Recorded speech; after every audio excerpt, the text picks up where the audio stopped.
ქვეყანაში არსებულმა მძიმე სიტუაციამ ბევრი ადამიანის მსგავსად ისიც აიძულა ქვეყანა დაეტოვებინა.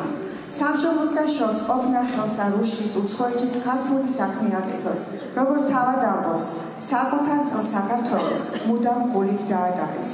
დაიბადა და გაიზარდა თბილისში, ჯერ იყო სკოლა, შემდეგ პოლიტექნიკური ინსტიტუტი, ინჟინერ-მშენებლის განხრით, ინგლისური ენის კურსები უცხოენების ინსტიტუტში და იურიდიული განათლება ქალაქ მისკში.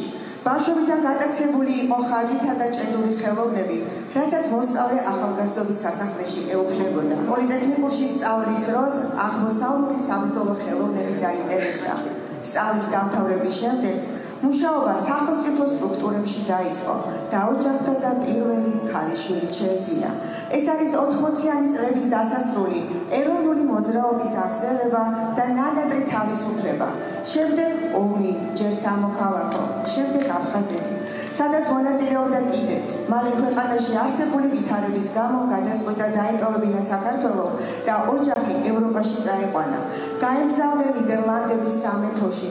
სხვადასხვა პროცედურის გავლის შემდეგ დაბინავდნენ და დაიწყო ნიდერლანდური ენის შესწავლა. ნიდერლანდებში შეეძინა ვაჟიშვილი. მუშაობდა საინჟინრო ბიუროში, ჯერ მხაზველად, შემდეგ ინჟინერ-დამპროექტებლად. პარალელურად აგრძელებდა ნიდერლანდური ენის ღრმად შესწავლას. შესაბამისი გამოცდილების ჩაბარების შემდგომ მუშაობდა მთარგმნელად. 17 წლიანი დაუღალავი შრომის შედეგად მან პირველად შექმნა ქართულ-ნიდერლანდური და ნიდერლანდურ-ქართული ლექსიკონი. დააფუძნა ნიდერლანდების ქართული დიასპორული ორგანიზაცია. თარგმნა და საკუთარი ხარჯებითვე გამოსცა ქართველი ავტორების შემოქმედება. დიპლომატებსა და ბიზნესმენებს ქართულ კულტურას აცნობს და საქართველოში ჩამოსვლამდე შორიდან აყვარებს პატარა, მაგრამ დიდი კულტურის ქვეყანას. ეს მცირე ჩამონათვალია ბატონ არჩილ ჯავახაძის მრავალმხრივი საქმიანობებიდან. ეს გახლავთ ბატონი არჩილ ჯავახაძე, ხო, ბატონო არჩილ.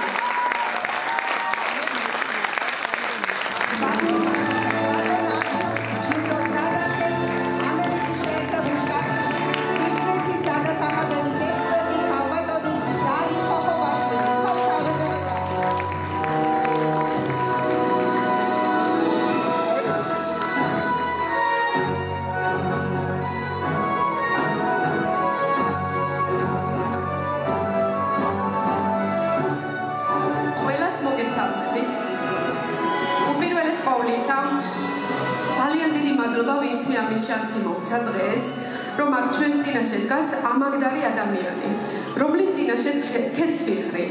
აქ გამოცხადებული იქნა ამ ადამიანის დამსახურებები, მაგრამ მე კიდე დავამატებ. იაკობ ცურტაველი, გრიგოლ რობაქიძის, დავით ყდიაშვილის, ვაჟა ფშაველას და ათო ტურაშვილის და ასე შემდეგ ქართველი მწერლების შემოქმედება აქვს ამ ადამიანს გადათარგმნილი.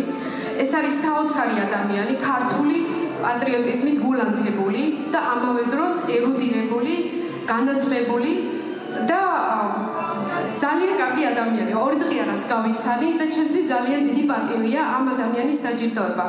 გარდა ამისა, რომ კარგი ადამიანი კიდევ იქიდან, რომ ჩემს ოჯახში ვაჟა ფშაველას კულტი იყო და მადლობა ამისთვის და გარდა ამისა კიდე ორი შვილი მყავს მე ჰოლანდიაში გათხოვილი. და როგორ გაუხარდებათ რომ იმათი შვილებს რომ შეიძლებათ ვაჟა ფშაველას საკითხვა ჰოლანდიურად და კიდე ქართული მწერლების შემოქმედების და ამ ადამიანის დამსახურება ეს ყველაფერი. ძალიან დიდი მადლობა ქართულ დიასპორის აქვს რომ ეს შანსი მოიცა ხალბატონ ინას. ყველა ნომინანტს გილოცავთ დღევანდელ დღეს ძალიან დიდი ჯილდოა. თქვენ რაც წლები გავა მე მიხვდებით მე ყოფილი ნომინანტი ვარ და ძალიან დიდი მადლობა ყველას მობრძანებისთვის. გილოცავთ კიდევ ერთხელ.